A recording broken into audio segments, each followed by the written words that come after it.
So you're thinking about a new job, right? But what if your next move wasn't just a simple switch, but a genuine, strategic leap forward in your career? Well, in this explainer, we're going to lay out the blueprint to help you elevate your entire career, one smart decision at a time. Let's dive in. Okay, let's kick things off with a really big question. Are you just switching jobs, or are you truly elevating your career? Because, look, with the right strategy, what seems like a simple hop can become a massive leap forward. See, the goal here isn't just about finding a new role. It's about upgrading your entire trajectory. So, to make that happen, we've got a simple three-part game plan. First, we'll dive into Section 1, Sharpen Your Inner Compass. That's all about figuring out your why. Then, in Section 2, we'll build your strategic toolkit, getting all the assets you need to really impress. And finally, we'll cover how to nail the interview and decision. All right, first up, Section 1, Sharpening Your Inner Compass. Listen, before you even think about touching your resume or talking to a single recruiter, the most important work happens right here, inside your own head. We have to get crystal clear on the real why that's driving this move. And this right here, this is a huge mindset shift. You have got to frame your story around aspiration, not dissatisfaction. Ask yourself, are you running from a job you can't stand, or are you running towards an opportunity you're excited about? Because an aspirational narrative about growth and learning is way more powerful than a story built on complaints. So what's a great tool for this? The Personal SWOT Analysis. It's a simple but really profound framework for mapping out your internal strengths and weaknesses, and then looking at the external opportunities and threats out there in your industry. And trust me, this isn't just some boring business school exercise.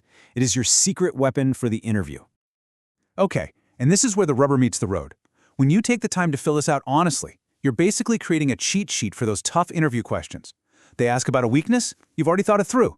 They ask about industry trends? Bam! You can speak directly to the opportunities and threats you've already mapped out. No panic, just confidence. Okay, so once you've got that internal clarity locked down, it's time to move on to Section 2, Building Your Strategic Toolkit. This is the how. It's where we take all that self-awareness and forge it into the actual tangible assets you're going to need to win this job hunt. You know that question everyone dreads? So, why are you looking to leave your current job? Well, the past, present, future method is your key to absolutely nailing the answer. It's a storytelling framework that helps you build a logical, compelling, and totally positive narrative. So here's the breakdown. You start with the past. Talk about what you've accomplished, the value you delivered. Then you move to the present, what you've learned from those experiences and why you're now ready for a new challenge. And finally, you connect it all to the future, showing exactly how this specific role is the perfect next step in that vision. It just makes so much sense. Okay, let's talk about your resume. I want you to stop thinking of it as a list of your job duties. It is not. It's your highlight reel, your greatest hits.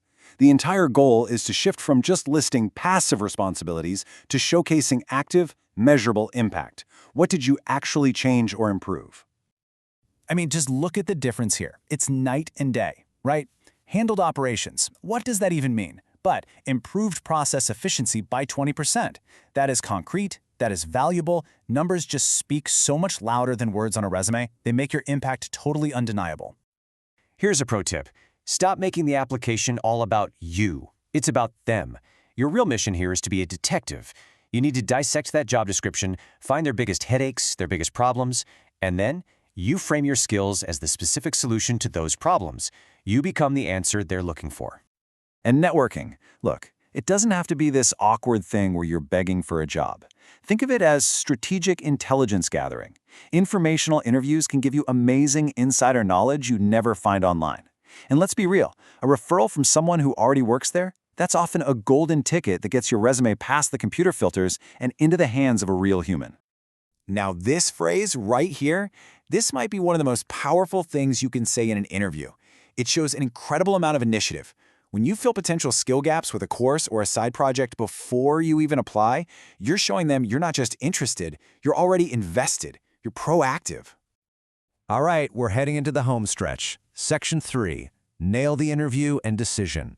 You've done all the prep work, you've built your toolkit, now it is all about execution. This is how you perform with real confidence and make the absolute right choice when an offer finally comes through.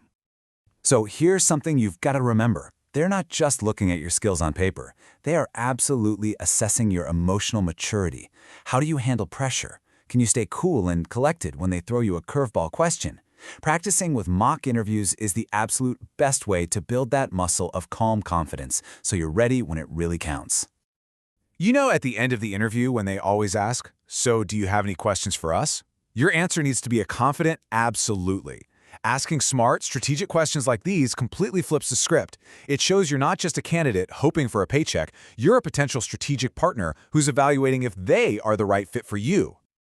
Okay, and a really crucial piece of tactical advice. In those early interview rounds, just hold off on the questions about salary, vacation time, all the perks. The goal of those first conversations is to establish your value and figure out if there's a real mutual fit. Once they are 100% convinced that they need you, believe me, you will have so much more leverage in that negotiation phase.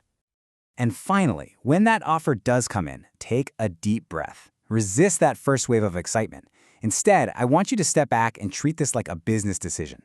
You have to look beyond the salary and evaluate the entire opportunity, the culture, the leadership, the real potential for growth.